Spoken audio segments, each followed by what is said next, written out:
10-second seed. 2920 The Imperial City. Cyrodiil, Your Imperial Majesty, said the potentate Versaduce, opening the door to his chamber with a smile. I have not seen you lately. I thought perhaps you were indisposed with the lovely Regia. She's taking the baths at Mir Karuk, the Emperor Riemann III said miserably. Please, come in. I've reached the stage where I can only trust 3 people. You, my son the prince, and Regia, said the Emperor petulantly. My entire council is nothing but a pack of spies. What seems to be the matter, Your Imperial Majesty?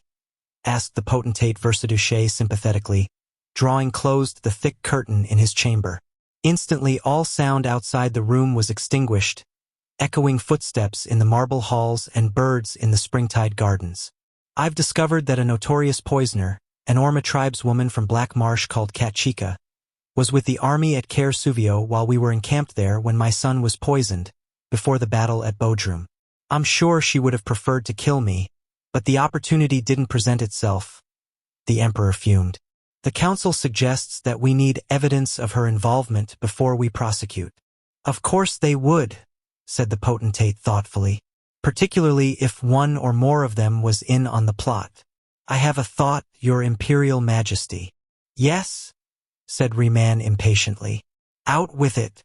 Tell the Council you're dropping the matter, and I will send out the guard to track this Kachika down and follow her.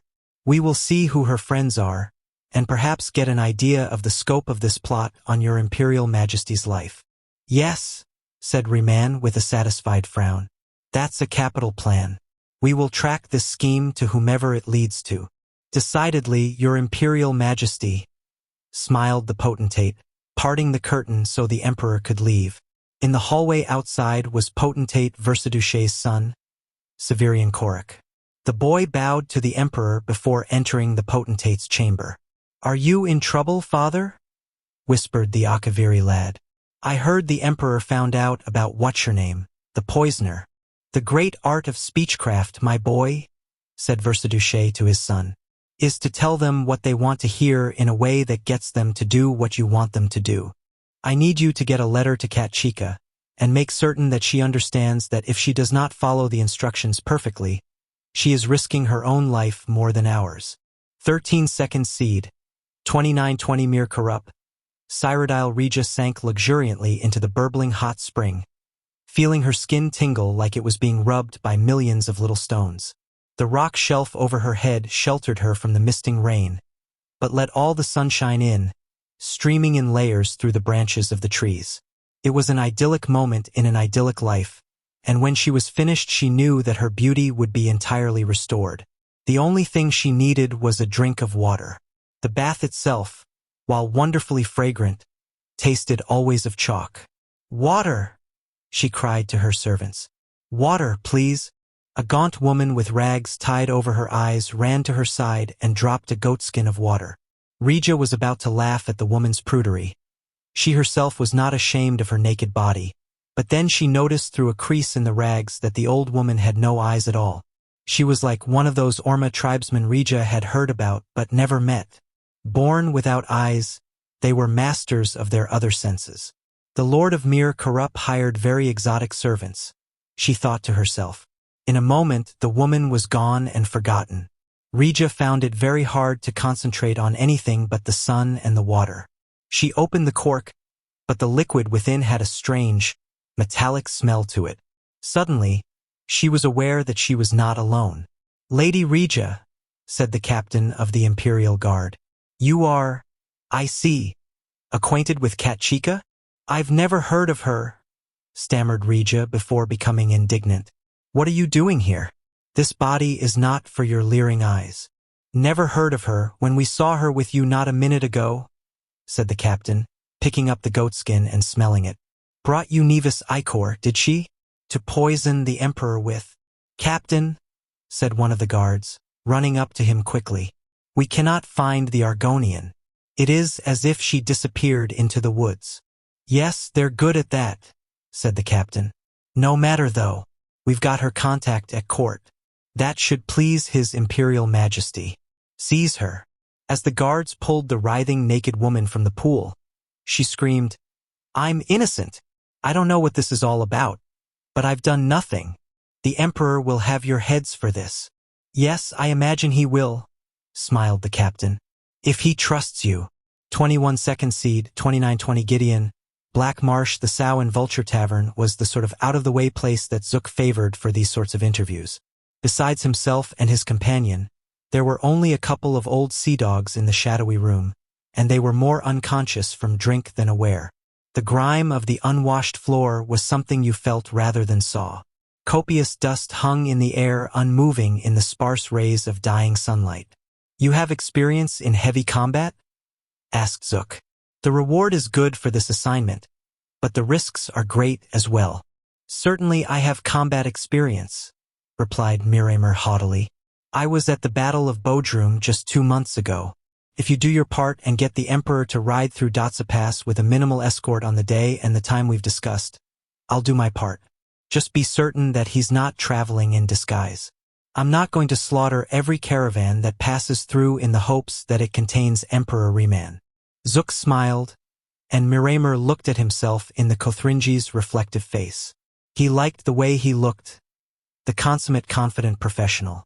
Agreed, said Zook, and then you shall have the rest of your gold. Zook placed the large chest onto the table between them. He stood up. Wait a few minutes before leaving, said Zook. I don't want you following me. Your employers wish to maintain their anonymity, if by chance you are caught and tortured. Fine by me, said Miramer, ordering more grog. Zook rode his mount through the cramped labyrinthine streets of Gideon, and both he and his horse were happy to pass through the gates into the country. The main road to Castle Gioves was flooded as it was every year in springtide, but Zook knew a shorter way over the hills. Riding fast under trees drooping with moss and treacherous slime-coated rocks, he arrived at the castle gates in 2 hours' time. He wasted no time in climbing to Tavia's cell at the top of the highest tower. What did you think of him? Asked the Empress. He's a fool, replied Zook, but that's what we want for this sort of assignment. 32nd Seed, 2920 Thurzo Fortress. Cyrodiil Regis screamed and screamed and screamed. Within her cell, her only audience was the giant gray stones, crusted with moss but still sturdy. The guards outside were deaf to her as they were deaf to all prisoners. The Emperor, miles away in the imperial city, had likewise been deaf to her cries of innocence. She screamed knowing well that no one would likely hear her ever again. 31 Second Seed, 2920 Kava's Rim Pass. Cyrodiil, it had been days, weeks since Tarala had seen another human face, Cyrodiil or Dunmare. As she trod the road, she thought to herself how strange it was that such an uninhabited place as Cyrodiil had become the imperial province, seat of an empire. Even the Bossmare in Valenwood must have more populated forests than this Heartland would. She thought back. Was it a month ago, too, when she crossed the border from Morrowind into Cyrodiil? It had been much colder then, but other than that, she had no sense of time. The guards had been brusque, but as she was carrying no weaponry, they elected to let her through. Since then, she had seen a few caravans, even shared a meal with some adventurers camping for the night, but met no one who would give her a ride to a town. Tarala stripped off her shawl and dragged it behind her. For a moment, she thought she heard someone behind her and spun around. No one was there, just a bird perched on a branch making a sound like laughter. She walked on and then stopped. Something was happening. The child had been kicking in her belly for some time now, but this was a different kind of spasm. With a groan, she lurched over to the side of the path, collapsing into the grass. Her child was coming. She lay on her back and pushed, but she could barely see with her tears of pain and frustration. How had it come to this? Giving birth in the wilderness, all by herself, to a child whose father was the Duke of Mournhold? Her scream of rage and agony shook the birds from the trees. The bird that had been laughing at her earlier flew down to the road. She blinked, and the bird was gone, and in its place, a naked elf man stood, not as dark as a Dunmare, but not as pale as the Altmare. She knew at once it was an Aleid, a wild elf. Tarala screamed, but the man held her down. After a few minutes of struggle, she felt a release, and then fainted away. When she awoke, it was to the sound of a baby crying. The child had been cleaned and was lying by her side. Tarala picked up her baby girl, and for the first time that year, felt tears of happiness stream down her face. She whispered to the trees, "Thank you," and began walking with Babe in her arms down the road to the west. The year is continued in mid-year.